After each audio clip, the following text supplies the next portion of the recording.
শুভ দুপুর বন্ধুরা, আজকে আপনাদের একটা জিনিস দেখাই। দেখুন, আজকে একটা জিনিস দেখাবো বলে আপনাদের আমি ভিডিওটা করছি। দেখুন, আমাদের বাড়িতে বেড়ালে বাচ্চা দিয়েছে।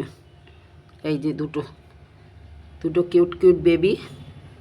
আজকে খুব বৃষ্টি পড়ছিল, বাইরে বাচ্চা দিয়েছে সানসেটের তলায় বাচ্চাগুলো ভিজে যাচ্ছিল। তাই আমি একটা আমাদের বাস্কেট ছিল, সেই বাস্কেট এনে তার মধ্যে বিছানা করে ওদেরকে শুইয়েছি। দেখুন তো কীরকম হয়েছে। ওর মা এসে এসে খাইয়ে যাচ্ছে। দেখুন কি সুন্দর বাচ্চাগুলো হয়েছে, কি কিউট বাচ্চা। দেখুন,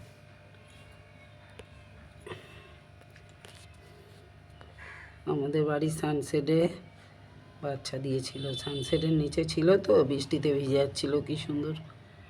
আবার নাকটা লাল, গাটা লাল। এটা দেখুন সাদা হয়েছে, কি সুন্দর হয়েছে বাচ্চাগুলো। ঠিক করেছি কি না একটু সবাই জানাবেন, আর ওরা যেন বড় হয়ে যায় একটু আশীর্বাদ করবেন তাড়াতাড়ি।